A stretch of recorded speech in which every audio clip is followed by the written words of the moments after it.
The opinions, viewpoints, and beliefs presented on this program do not necessarily reflect those of the management, the affiliates and broadcast partners, or the sponsors. Listener discretion is advised. Really kind of special to own your first human skull.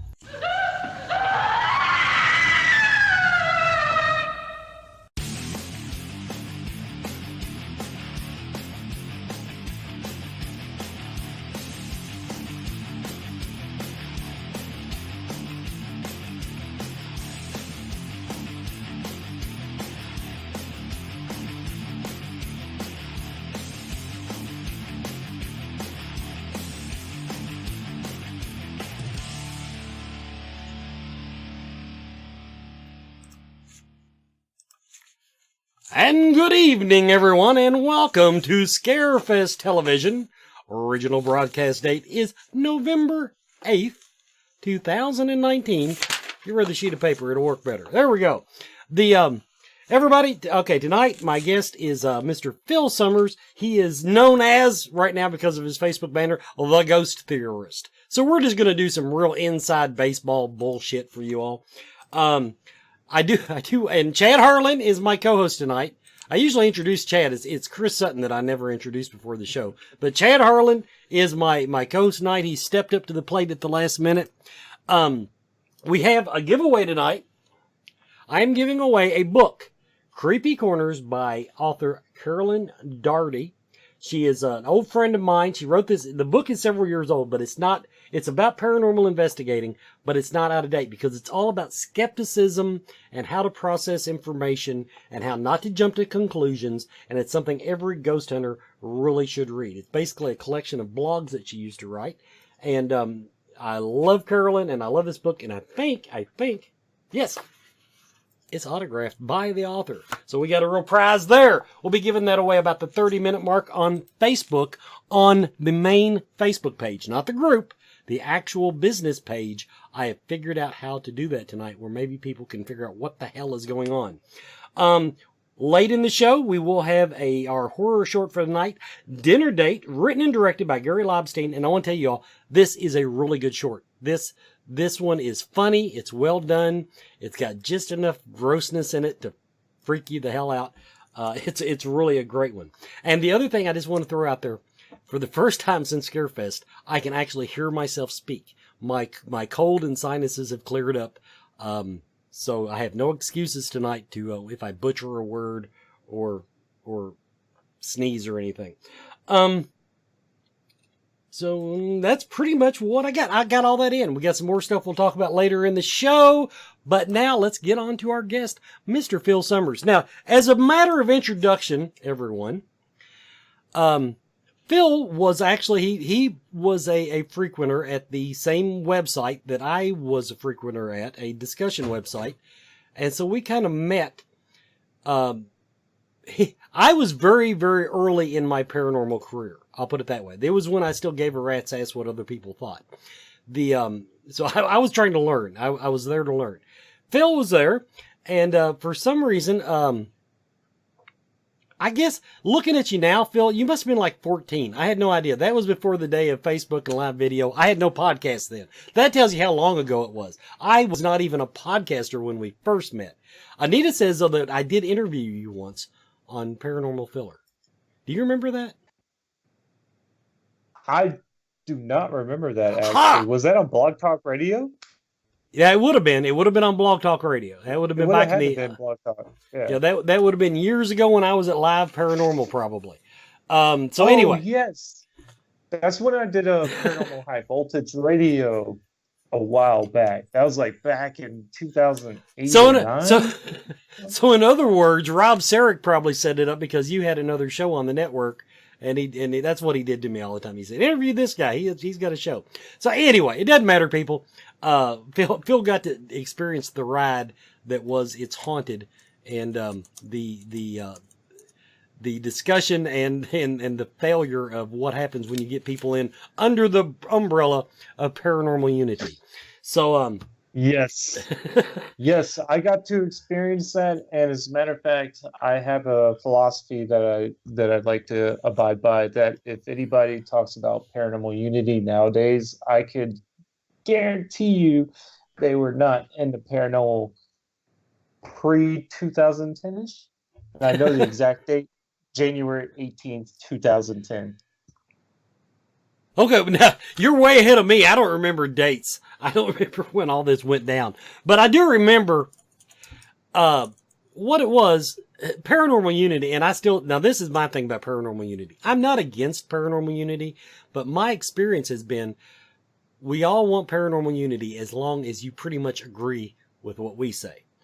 And so, but back then, I know it was we weren't even fighting the orbs and stuff. We were fighting It was against more so ratings. what's that? It was more so fighting for ratings. That's what that was. Well, for that Unity, yeah, not- okay, yeah. It was actually what he's referring to. There was a constant discussion about which TV show was your favorite. That was how you're right. That was actually back in that day. That was how you described how you investigate the paranormal. Which TV show you most Yep. look like. That is absolutely true. I remember that discussion, and people would ask me, okay, which one is your favorite?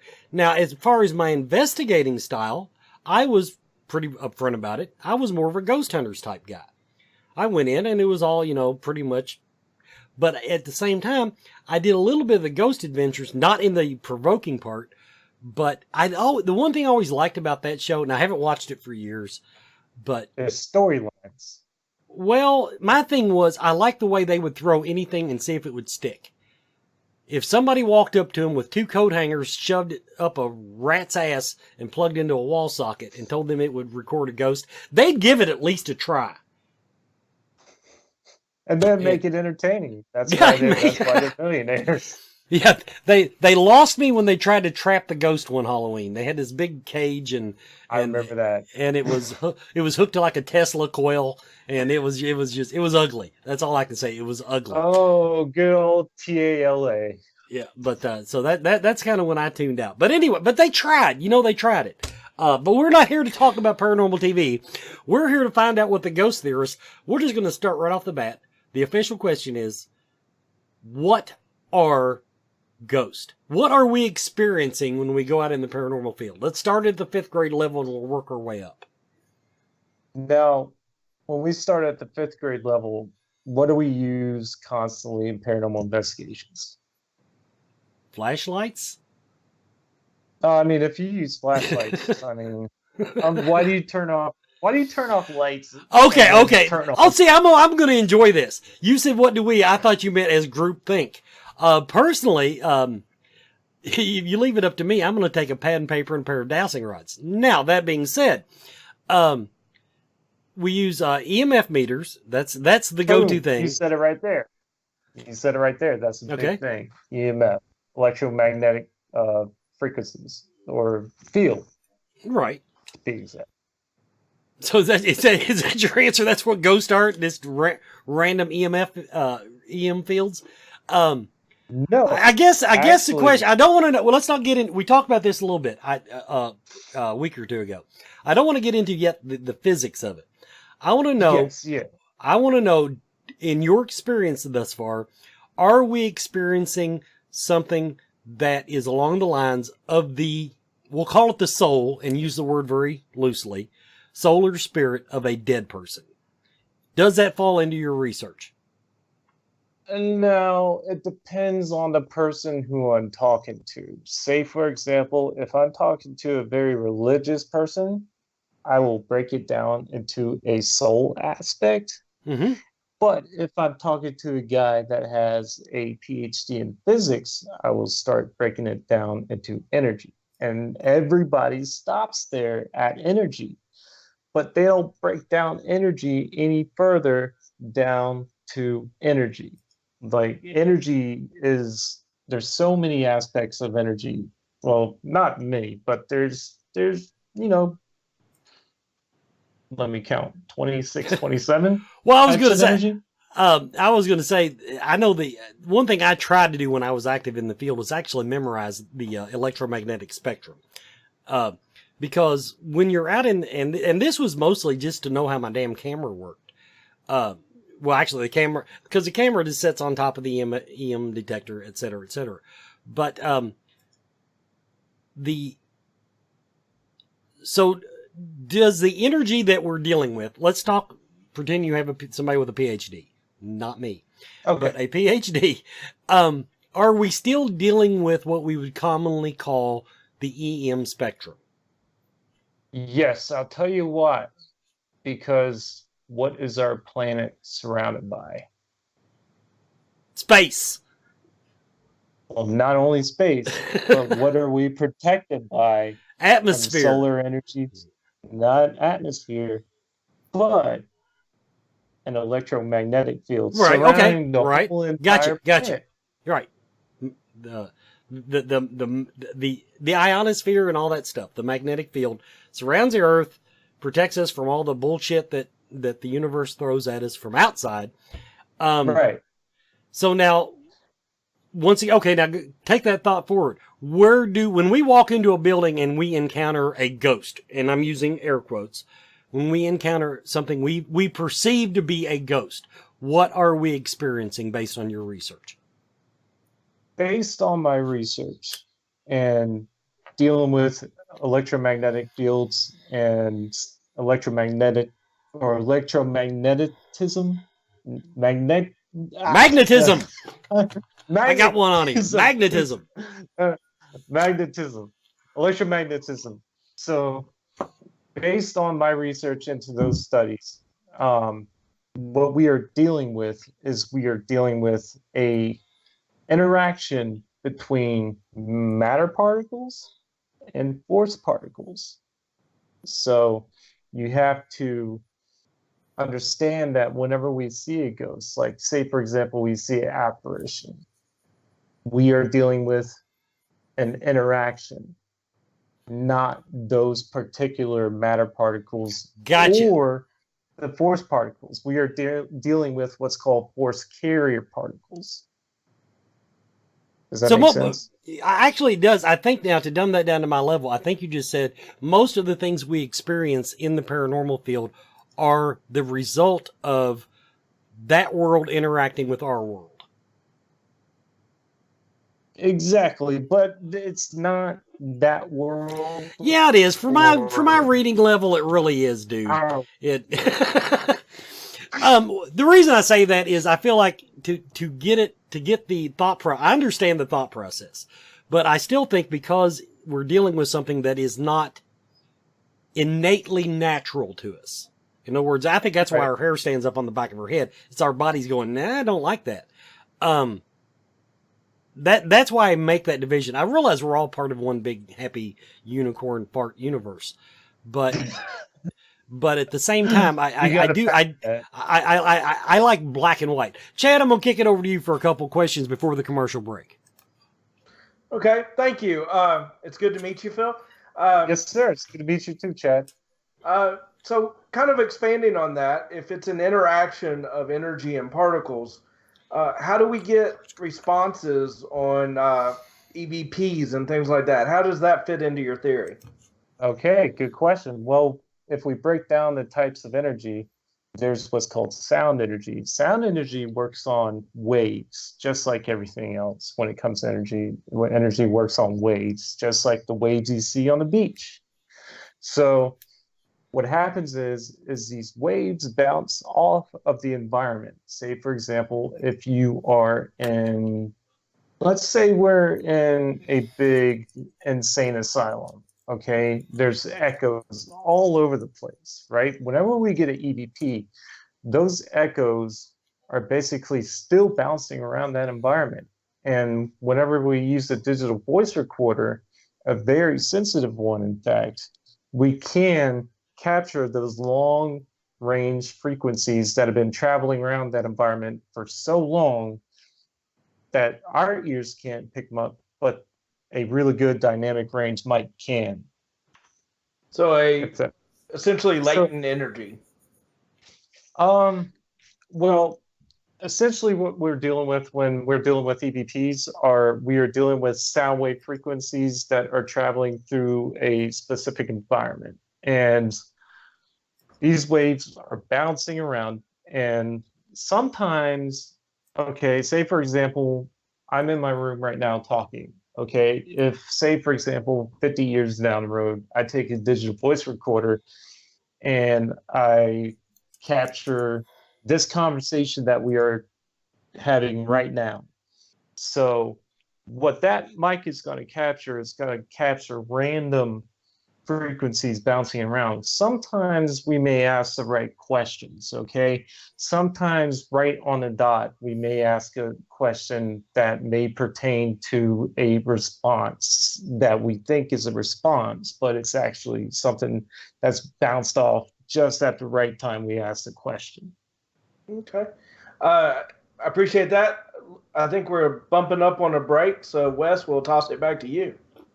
All right. I love you, Chad. Commercial break. Do you feel lost in life? Do you seem to be stuck in emotions that are not yours? Is your home not the sanctuary it should be? Contact Spirit Mechanics, where they take a team approach to your metaphysical and spiritual problems. Spirit Mechanics specializes in aura cleansing, stone attunement, attachment removal, and house cleansings. Spirit Mechanics tailors their approach to your individual spiritual path and needs. Now find them monthly at the Central Kentucky Mystical Market in Lexington. Or on Facebook by searching Spirit Mechanics, that's MECHANIX. Spirit Mechanics, for your spiritual health and well-being.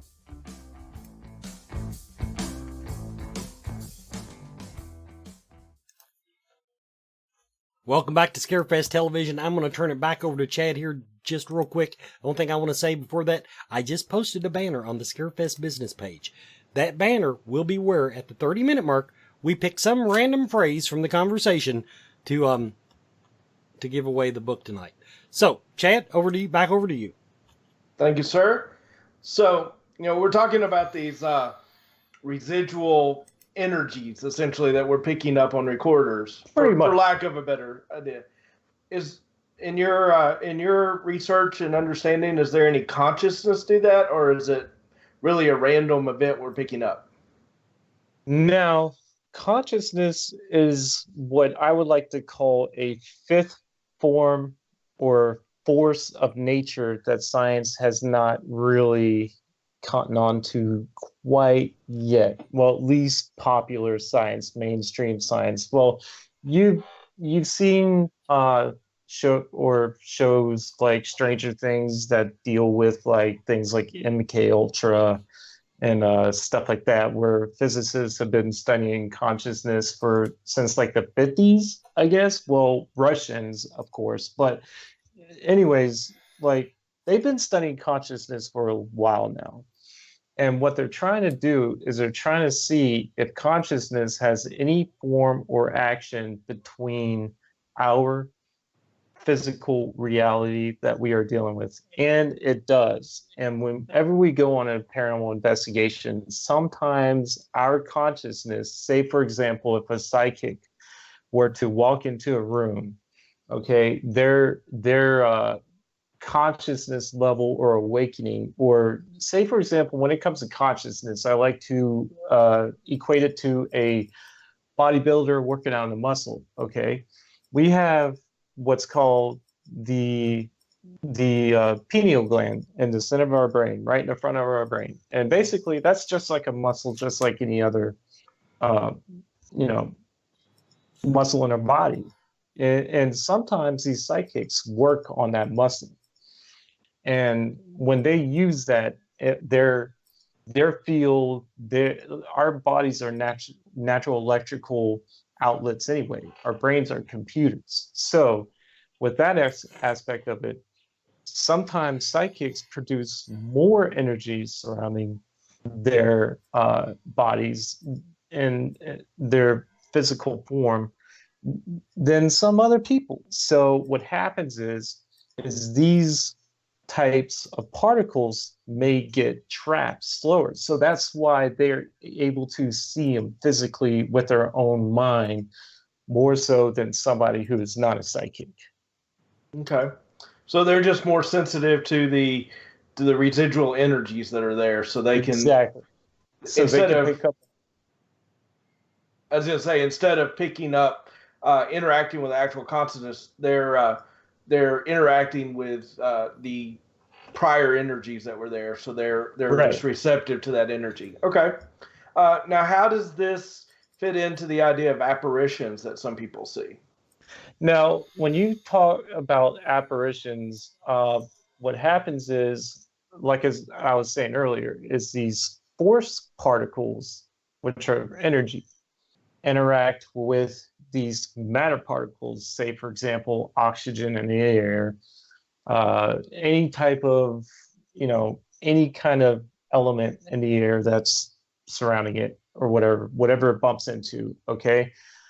So those force particles interact with those matter particles, creating this field of electromagnetism that if you break it down, you get to a particle called neutrino, which basically is what I believe a ghost is made of, a neutrino. Okay. So if you break it down, you have all these neutrinos that have been slowed down from your consciousness and projected out, kind of like what I would like to equate to a projector in a classroom, right? You basically, your mind is where that piece of image comes from, and it basically projects out that image onto the environment or the board. Does that make sense? It does. And that's basically what's happening when a psychic sees something, say, for example, an apparition, or say, for example, a paranormal investigator who's gone through the field for so many years. Their pineal gland, that little gland that basically is their psychic senses, and it basically works and projects out all that information that we're evolving as a species, right? So this awakening is, and this paranormal exploration that we are doing now, it's basically paving way to a new science where consciousness can be a force of nature that will eventually be added to the four forces of nature in physics. So it'll be the fifth force of nature. But the problem is those four forces of nature, electromagnetic, weak, strong, and then nuclear, weak, strong, and then gravity, which is number 5. So I'm counting it wrong. And then you got the 6. So that would be consciousness, if that makes sense. It does. Yeah, it's very interesting. I appreciate that. And consciousness is limited, by the way. It's not infinite around the universe, right? Because life does not exist everywhere in the universe. So it would be in a limited range. That's why this type of energy is very, very exotic, so to speak, in the realm of physics. Well, like I said, that's all very interesting. I appreciate you're taking the time to explain it. But right now, let me toss it back over to Wes. Okay. All right. Now, I'm going to say, Phil, I agree with a lot of what you said. As I like to say, I think you've hit the tree, but I still don't think you're just perfectly on target. And basically, my disagreement is on the intelligence level of what we encounter. I personally have seen too much good evidence audio-wise to think that we just happen to randomly ask the correct question on some, and I'm talking about on your really good EVPs or disembodied voices. Right. Now I do want to ask you, based on your neutrino, see, now I believe the neutrino part of it, because my thing has always been when we record EMF signatures during what we will call, for the sake of the conversation, a paranormal event. When we record those, I always said we're not, the EMF meter is not picking up the ghost. It is picking up the interaction of whatever they're made of with our environment, and that is creating an annihilation effect that releases an EM field. That's how I always interpret. Well, okay, see, so basically the brains of the operation is the only part I'm really disagreeing with you on. I now, whether or not consciousness is universal, it's according to how you look at the universe. If you take space, distance out of the equation, then I don't, then all of a sudden, universal consciousness is possible. I believe that now we're just a meat sack with a little computer in this part of it, and we're connected to our eternal consciousness. That's my Judeo-Christian interpretation of the soul. So okay. I can buy it. Yeah, see, that's what I'm saying. That's why I like this kind of stuff. But that's the only part I really disagreed on, was whether or not it was intelligent. Now, based on that, now, because in your theory, basically we project the apparition in a way that we can see it. Does that apply to the rare, very rare, but undebunkable video and photographic evidence? What are our photographic instruments recording? I've seen very few that I couldn't at least put down on, but I have seen a few that I'm just going like, yeah, that's a ghost, dude. That's one thing that I've been trying to figure out for a long time. What is it whenever we see this interaction? Okay, I'm trying to nail down what exact force carrier particle it is we are dealing with. Okay, and as far as my research goes, I've only been researching this physics aspect of it since like 2012. I've been the Ghost Box kid. I've done the whole my grandma was an orb deal, and I've evolved over the years into this character that you see today, the Ghost Theorist. And so I'm trying to evolve and expand even more. So that's one question that I still have. See, now I would argue that right now, if you take the way the image is projected away from you, the way you described it as we project it, if you turn that around and allow, for the sake of argument, allow the entity consciousness or intelligence, and then at that point they get to project that. Because now one of my friends it works both ways. Basically, he says that when we see a ghost, we're seeing a hologram. We're not seeing a ghost. We're seeing something that is being projected, whether it's on purpose or by accident. Now that's a whole nother can of worms.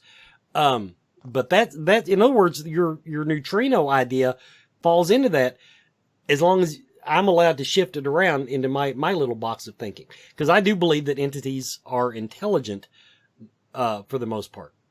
Now I do have a question from the chat room I wanted to get out there before we go to commercial break. Now, now this is kind of it's not completely off topic. Based on your knowledge of what we would call the near-death experience. People see the light, yes. They go up in the room and everything. Do you feel that is a medical / scientific thing that our brain is just processing for us when they bring us back? Or do you think that is what the layman like me would call a paranormal event? No, to me, that would be something like a natural event that happens when you lose oxygen in your brain. And that's what happens when you die. Your oxygen levels just decrease as you're dying. And then what happens is you get hallucinations. I mean, fighter pilots experience this whenever they're traveling with these really high rates of G-force. And I mean, they seen the light too. I mean, so you have to connect the two. That's a fair answer. I've always been torn on that. My thing was always, maybe not, because some of the experiences are so vivid and so correct. In other words, I looked down and the surgeon was doing it, et cetera, et cetera. But then others, are kind of generic. In other words, I went through the tunnel. God said, no, not now. Pushed me back. So, okay. I'll agree with you on that. Now, we're going to go ahead and take our half-hour commercial break, everybody. When we come back, I'm going to tell you how to win this book.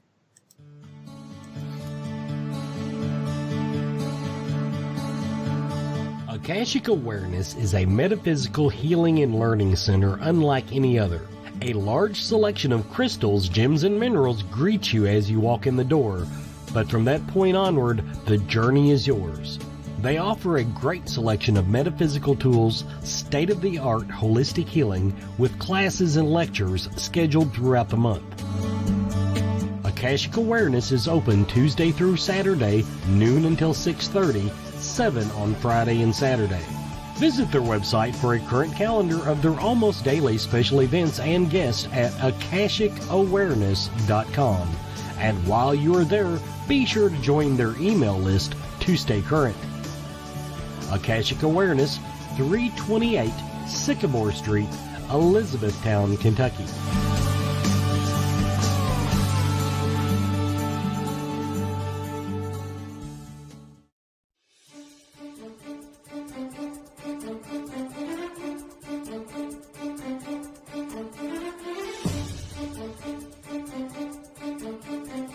It's time again to review the week in horror history and discuss some of the week's most notable moments. The true horrors of man take us back to November 8th, 1973, where infamous serial killer Edmund Kemper, also known as the Co-Ed Killer, was on trial for the murder of 10 people. A jury of his peers found him competent to stand trial and subsequently found him guilty on all charges.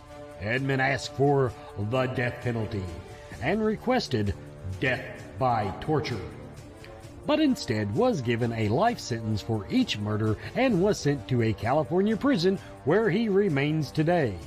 Edmund would go on to inspire the fictional character Buffalo Bill in the book and movie adaptation The Silence of the Lambs. Like Edmund, Bill fatally shoots his grandparents as a teenager. Edmund was also featured in the Netflix show Mindhunter and helped shape what we now know as criminal profiling. Next, we are taken to November 4th, 1982, where actress Dominique Dunne, best known for her role as Dana Freeling in the horror classic Poltergeist, was found by her roommate dead in her front yard. Dominique's estranged boyfriend, John Sweeney, was found with the body and confessed to strangling her out of jealousy and anger over their breakup. Dominique's tragedy was one of many that plagued the cast and crew of Poltergeist, which has led many to believe that the movie itself was cursed. Flipping over now to the unexplained realm of horror and paranormal, this week in 1957, a police station in the small town of Levelland, Texas, was being flooded with reports of lights and a strange object in the sky. Callers reported seeing an egg-shaped object floating in the sky and causing their cars to lose all power. The object was seen by so many people that it garnered national attention, and to this day, ufologists say it's one of the most impressive UFO sightings in history. In horror movie history this week, 1976, audiences were introduced to the horrors of Stephen King with the release of his first book-to-movie adaptation, Carrie. The movie was a critical and commercial success and solidified Stephen King's place in horror history. Other notable releases this week are A Nightmare on Elm Street 2, Freddy's Revenge in 1985, and zombie thriller 28 Days Later in 2002. To finish out this week, we bid a happy birthday to the novelist and creator of Dracula himself, Bram Stoker, who was born on November 8th, 1847. And I wonder what Bram would think about the sparkly, watered-down vampires that we have today.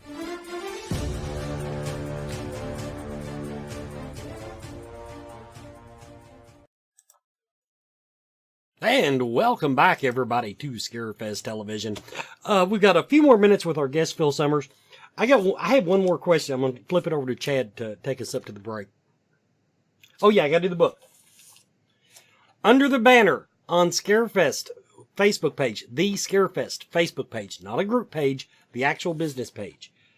There's a banner. It has a picture of the book. It says tonight's giveaway. Just post tonight's catchphrase below. I couldn't make it more dumbass simple. First person I see that posts, give me that book. Give me that book. We will mail this book to you this week. Okay, Phil. Now I have this thing. Now, this may not apply to your way of thinking because where I give these things ghost intelligence. You brought it up early in the interview, though.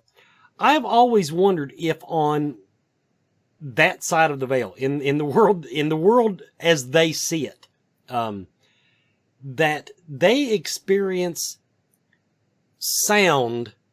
In other words, when we talk to them. But if you don't believe they're actually hearing this probably doesn't apply. But I always felt that there was a big connection between sound and energy, and a lot of our limitations on studying the paranormal is because we don't understand that connection. Do you have any thoughts on that overall? Yes. Well, what happens when these sound waves travel through the environment? Like I said earlier, our consciousness is still projected through our natural electrical currents running through our body, right? That's what psychics see when they see our auras, okay? So these auras are basically the same level of an magnetic sphere. Man, that's such a hard word for me to say tonight. Magnetic sphere that the Earth has. Humans have the same thing, which are auras, which psychics had called over the years. So whenever these sound waves run into those auras, right, they're attracted to them. Just like, say, for example, if you're running a net through a swimming pool and you got these bugs in the swimming pool, all these sound waves, in my analogy, are basically the bugs in the net is basically the auras that our natural bodies are producing. And basically, our auras are capturing these sound waves. If that makes sense. I'm not going to say it makes sense because I don't fully understand even the way I look at it. But I'm going to put it in a nutshell that you think that's my turn to hit the tree and probably miss the target, is what you just told me. In other words, there is a connection. There is definitely a connection between sound and energy. Definitely. And that's how I've always see my theory. My theory, I can't prove shit, so it's not really a theory. My idea on EVPs are that our recorders, and I think this isn't too far off what you said, are picking up electromagnetic waves in the waveform of a sound.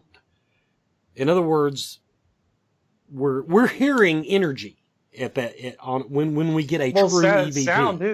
Sound is energy. Like, sound is definitely energy, but it's another form of energy. Right. Electromagnetic. Exactly. It's another form of it, but I'm saying I think we're picking up the bridge. Because let's face it, in our realm, there's a big difference between me speaking and sticking my finger in a light socket. So our experience is different, even though there is a connection. Chad, I'm going to turn it over to you. I've went far enough inside baseball. Let you have the last few minutes here. I may take it even further. So, so we've talked about the theory that what we're experiencing is the interaction between energy and particles, and that there's often residual energy left behind, and that's what we're picking up on. Is there anything that you have thought about or can apply this to psychokinetic events? Well, psychokinetic events, I have not really done much study other than watching Stranger Things and Star Wars, of course. I mean, everybody knows about, midichlorians and the Force. And to be honest with you, I honestly believe that they're not too far off when when the Russians studied those people way back in the day, in the 50s, what I was talking about earlier. Um, I think that Star Wars was not too far off from what they actually discovered. And they're still doing this today with MK Ultra and different other types of experiments. And that's a little bit of conspiracy theory in there. But what I want to bring home with this conversation, I got 4 minutes. So nothing psychokinetic or anything like that. But what I want to bring home to is the idea that if you really want to see a actual physical ghost that has been captured, you want to look at the night sky instead of going around looking at these locations. The night sky is where you will see the ghost, because stars can be ghosts, because there are some stars so far away that we are looking at right now in the night sky that they've died long ago, but we are still seeing their radiation energy and their light energy. And technically, those stars may have hosted life at some point. So whatever life that those stars may have hosted, those people or whatever that civilization is dead. And we are seeing their ghost within that light energy. So if you want proof of ghosts, just look at the night sky at a telescope. I mean, that's really the idea that I want to bring home to in this interview tonight. If anybody wants proof that ghosts exist, I mean, there's your proof right there. I think that's a great way to sum up what you've been talking about, that it's residual energy that we're picking up on. So yeah, I think that's a great way to sum that up. I appreciate your time tonight. I'm going to toss it back over to Wes. Yes, sir. Okay, Phil, what are you working on now? What I'm working on now, I'm actually working on a few things, but the main thing I really want to focus on is the ghost theorist. The ghost theorist is something where I basically ask a question. Say, for example, what is the lowest temperature you could capture an EVP in? Say, for example, can you capture an EVP in absolute zero temperature, otherwise space, for example? Can you capture an EVP or a apparition in space? That's something that I really want to know. And what the ghost theorist is basically I ask those questions and I go out and I explore those questions and I do experiments and I go by the scientific method, which most paranormal investigators they like to say that they do, but they fail to do the scientific method. Now, this was something I was harping on back when you and I met. Yes. The whole thing about I use science when I investigate. No, yes. we use, for the most part, most of us use technology. We use entertainment, man. All these different pieces of equipment, they all use the same thing. They all use the lights, little flashy lights and stuff like that. And maybe the occasional flashy sound like the ghost box. That's all entertainment. That's really... See, now, I'm a little looser, but now I don't claim science, because to me, using a EMF meter is the same to science what using a remote control to change a TV channel is to science. I mean, you're using a tool. I will grant you that an EMF detector can give you an idea whether or not something is going on in a location. Yes. I just don't believe it tells you what's going on. Yeah, exactly. Yeah, so that's something that we could agree on. Yeah, yeah. So I'm a little gentler about it than you are at this point in your life. But now back then, oh my God, then, man, ghosts are energy, and I was a heathen. I was a heathen for saying that. Back then, I was that one dude that was going around breaking into. I was what, 14 years old back then? You gotta give me a look. You were actually in your Oh, 20s, no. I guess. I guess you were in your 20s, but Maybe 19. yeah. 19 at the time. But if we were friends in MySpace, then I would have been 14. No, I wasn't your MySpace friend. I know that because I never had a MySpace page. No, this was some little chat website that we actually met on. You and Clint Fosberg, I believe, we were the hoods. And Blaine Wilcutt. Do you remember Blaine Wilcutt? Anyway, we were the ones that actually had civil conversations while everybody else was stomping around graveyards taking really shitty nighttime photographs. Okay, everybody, we're on our final break. When we come back, we've got some segments for you. We've got our movie short to play. We're probably going to run a little long tonight. I do need to announce Amber Truax, in fact, did win the book on her second try because she didn't listen to the part where I said I've made it dumbass simple, and she posted it in the chat room. But she did go back and do it correctly. Everybody, you're watching Scarefest Television. Everyone is talking about CBD oil, and it seems like almost everyone is using it. The research is ongoing, but the apparent health benefits are overwhelming. If you're going to use CBD products, though, what brand should you buy? First, find out where the hemp was grown. Imports are flooding the market. How potent is it? Look for a brand that plainly states its concentration on the label. And look for full spectrum CBD.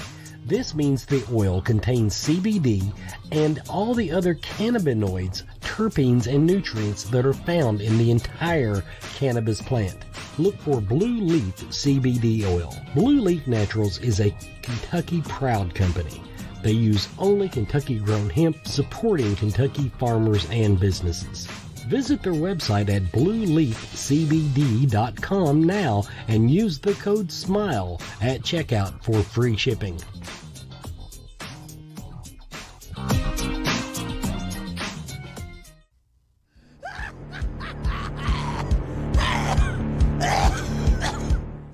Hello there! It is I, D.B. Dornack, here at the Scarefest with Louisville Halloween. And I've got some wonderful people here from the Hopkinsville Goblins. And I wanted to speak with them because this is a topic that I find very interesting. And maybe some of our viewers aren't as familiar with the story of the Hopkinsville Goblins. And what's your name again? Bobby Peridot and Hope Peridot, and so are you here? You're here from Kentucky Goblins, then? No, we're not with the group. We got it at their booth. You've been at their booth, and you're very familiar with the legend of the Kentucky Goblins. So tell us about the story of the Hopkinsville Goblins, and what is that? They are creatures that they have not yet fully identified. They are goblin-like.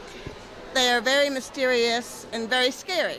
Oh, yes. And if I remember correctly, this family out in Hopkinsville one night, they may have been drinking a little bit, but they were visited by these strange creatures, and they couldn't really identify them. And I don't think many people were always talking about aliens at the time, but they did talk about goblins, and they described the creatures. They had like these long ears and kind of bulbous eyes that were silver. And isn't that right? That was Yes. the main description. Yes. That was the prime description. Oh man! And they like shot guns at them and everything and didn't do anything. Really interesting stuff. No one believed them. Is that right? That's exactly right. Nobody believed them. They thought they were just crazy or drunk. Kentucky spring water. That's right. I think they may have thought they were drinking a bit, and I think they may have been, but it's a really interesting story. One of the stories that really makes Kentucky great, I think. You know? It does. We've got a lot of great cryptids in Kentucky. For example, we've got the Pope Lick monster. She's got right there on her shirt. The legend at Pope Lick with Louisville Halloween. So we've got a lot of great ones like that. Of course, the Goat Man stays there on the train trestle and lures you in, right? Yes, that is the story I've heard. Have you been out to the legend at Pope Lick? No, we have not yet. Definitely get out there. It's very interesting. You get to see the trestles right there, and you have to fight the urge. I went running towards them, but someone stopped me. I would run in the opposite direction, frankly.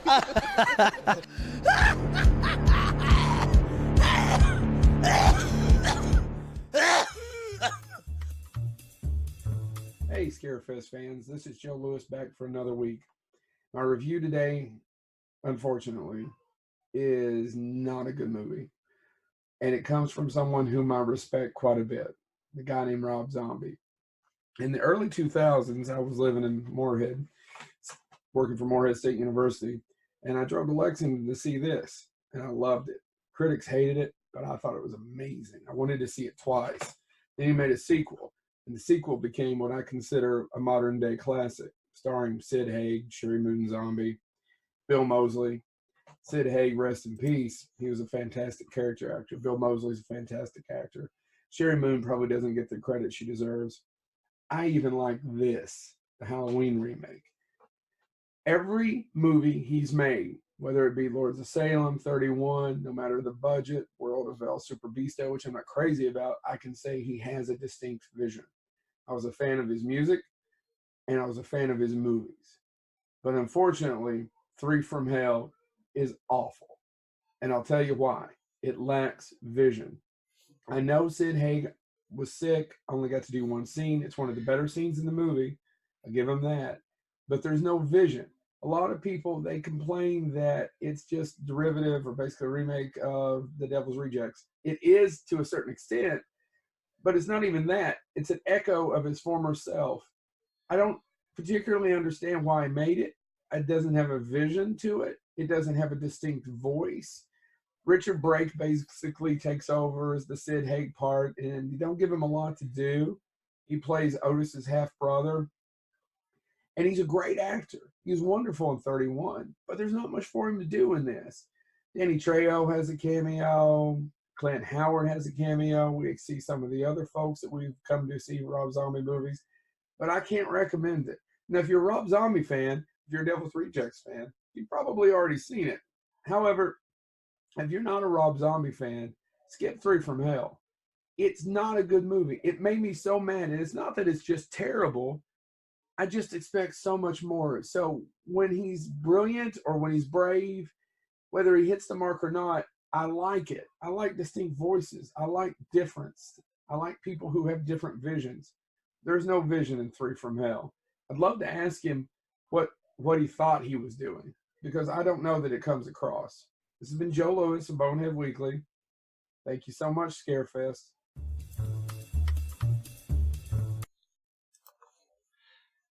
Okay, we're getting ready to have our feature presentation, our short horror movie of the night. I do want to say, I just love that Dan Nation does his research kind of like I do. They didn't even work there. Everybody, we're going to be watching Dinner Date now. I hope you enjoy it. We'll be back after the short to give you a little more information about stuff going on.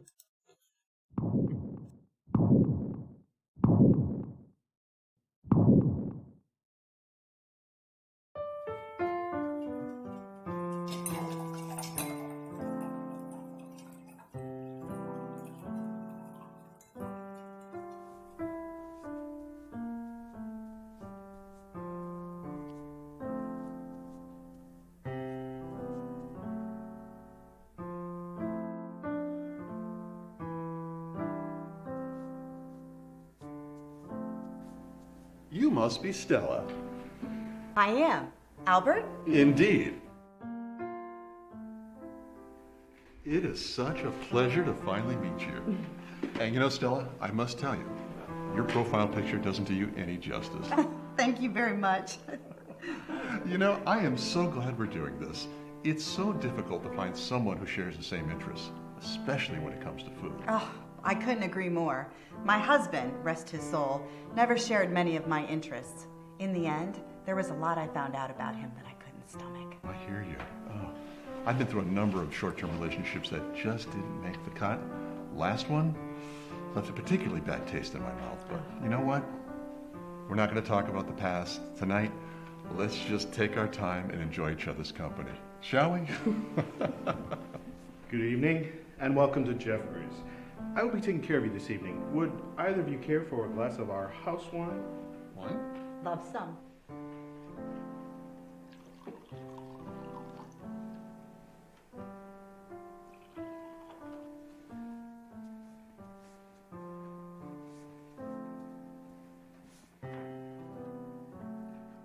Good? Wonderful. Delicious. Are we ready to hear this evening's specials? Absolutely. I'm starving.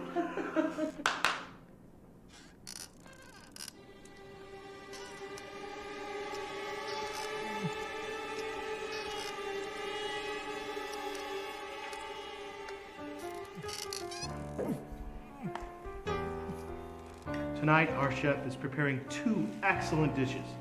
First, our tenderloin is cooked to order with our signature house seasoning. Or we have a slow braised brisket with a tangy chipotle glaze. I would stay away from the arms and thighs as this evening's meat selection seems to be a bit tough. Do we need a few minutes to decide? Not me. That tenderloin sounds delicious. I'll have that. Stella, what would you like? I was hoping for something a little more light.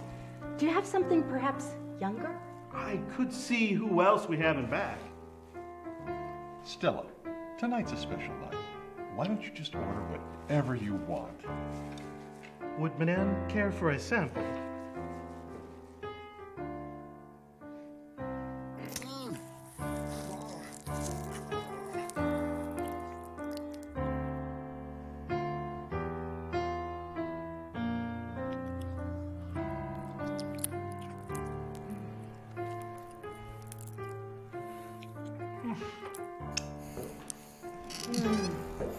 Oh, what the hell? I'll have the tenderloin too. Excellent choice.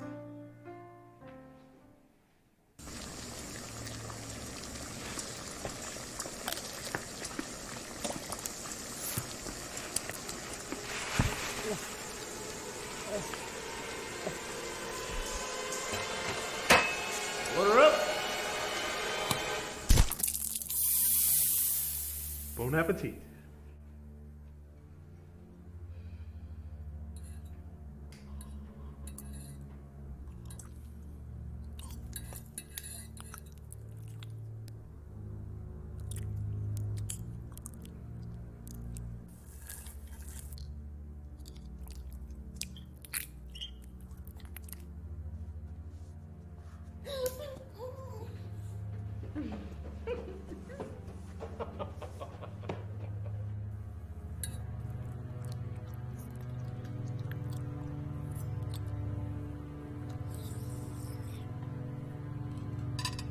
Albert, I've had a wonderful time with you tonight. It was wonderful, wasn't it?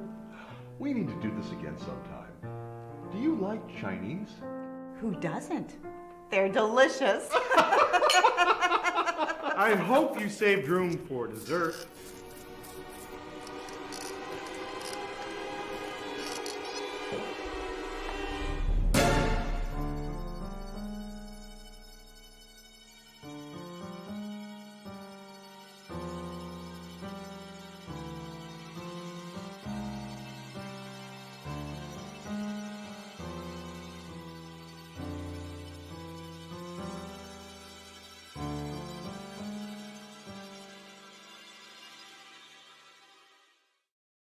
G'day Scarefest fans, my name's Glenn, I'm from fakeshemp.net and I'm here to bring a little bit of an Aussie infusion to Scarefest TV. I'm going to play a game with you, I'm going to go back in time, and I'm going to unearth a forgotten, a lost, an unknown Australian genre film that you've probably never heard of, and then I'm going to jump back into my pretend time machine to now to talk about a brand new film that you might want to keep your eyes open for. But for this first installment, I'm going to cheat just a little bit because I've chosen a 2008 documentary called Not Quite Hollywood, The Wild Untold Tale of Ozploitation.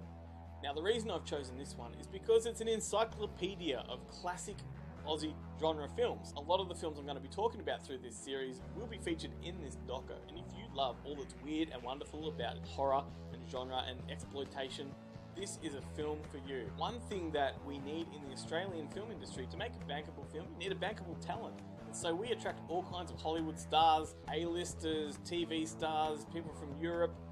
Big names come here to make these films, but in the 70s and the 80s in particular, when these Ozploitation films flourished, they had no idea what they were getting themselves into. The working conditions were terrible. It was the true definition of exploitation, and these people that were used to trailers with, professional fluffers and all the luxuries, were suddenly finding themselves in dusty trailers with no assistant, no catering, no safety regulations, and they were contracted to it. So this documentary goes back and looks at films, some that you may know, like Mad Max, but then a whole lot of other ones like Stone, Stunt Rock, Turkey Shoot, Dead End Drive-In, Patrick, The Long Weekend, all the stuff that you're seeing on the screen right now. How could I forget Razorback?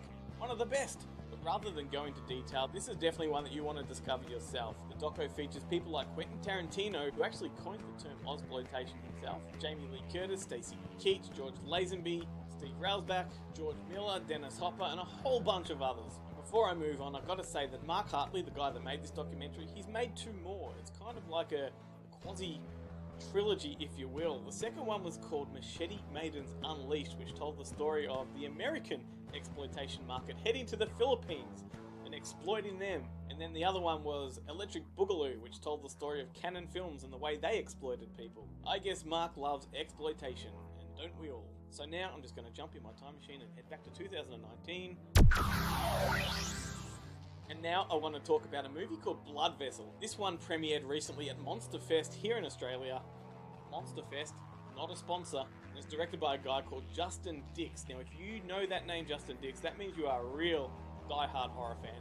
He's a guy that runs a company called Wicked of Oz, and they do all kinds of prosthetics and special effects for movies like Star Wars Episode 2 and 3, Charlotte's Web, Red Hill, Storm Warning, The Loved Ones, Gates of Hell, and a whole lot of others. He made a feature film several years ago called Crawl Space, so this one is his sophomore film, and it is packed to the brim with atmosphere.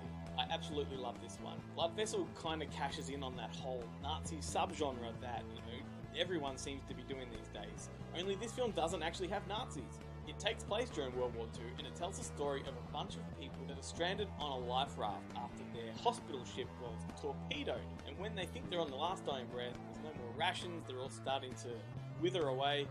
Along comes a German minesweeper ship barreling towards them through the ocean at full speed, and somehow, in a very cool way, which I'm not going to spoil, they manage to climb aboard. But rather than finding Nazis on the ship, there's certainly signs of Nazis that were there. Instead, they find beneath the decks an entire cargo full of vampires. Now, we're talking about really classic gothic vampires. Think Bram Stoker's Dracula, think Nosferatu, that rubbery hammer horror style of aesthetic, bat-like features and all that kind of stuff. This is a massive throwback, and where this film really shines is in the atmosphere. It's mostly shot inside a real warship called the HMAS Castlemaine, and so everything is so tight and claustrophobic. Justin Dix makes use of fog machines and blue lights and red lights, and everything is so amped up on atmosphere that you feel it in your core. And then he makes really effective use of miniatures, so when we see the ship coming at the camera in the ocean, it is a miniature. But you would never know it unless I've just told you now. Spoiler alert, you might recognise a couple of the actors. Robert Taylor is one of the stars. Now he's the guy that's the lead in the TV show Longmire. A lot of people might not know that he's an Aussie. And then Nathan Phillips, who starred alongside Samuel L. Jackson in Snakes on a Plane and was one of the main guys in Wolf Creek. And there's a whole bunch of other people that are worth looking into. Blood Vessel is old-fashioned horror with modern standards of gore, lots of bumps in the night, lots of scares, and what I would just call a bloody good time. So keep your eyes open for Blood Vessel. It's currently doing the festival rounds in Europe, some festivals here. Hopefully before long it finds its way to your shores, winds up in your festivals, maybe on DVD, maybe on streaming. Fingers crossed it gets a theatrical release. And that's about all from me. So there's two movies from Australia that you might want to catch. Not quite Hollywood, Blood Vessel. Thanks for watching, and I'll catch you next time. Hey, excuse me, sir. What are you scared of? Public speaking. Fair enough. Excuse me, ma'am. What are you afraid of? I'm afraid of spiders. Actually, I'm afraid of you, Billy. You scare me to death. Hey, let me ask you what you scared. What are you scared of, ma'am? You. Me? And you know what What am I scared of? Yeah. What are you scared of? Spiders. Yeah, she's an Spiders? arachnophobe. I'm extremely arachnophobic. All right. Well, good to know. Duly noted. Ma'am, what are you scared of? Being kidnapped. That's a good one. I'm also I'm scared of being kidnapped. I have that phobia also. Yeah. Oh my God. Well, there you go. See ya. Give us a call. What are you scared of?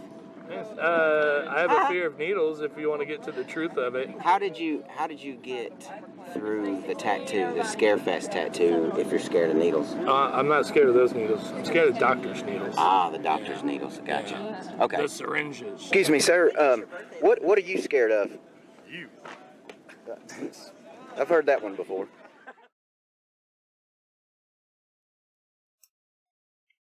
And a quick reminder before we leave for the evening, the Central Kentucky Mystical Market opens tomorrow. Tomorrow, go to Central. Let's see, let me get the website address right.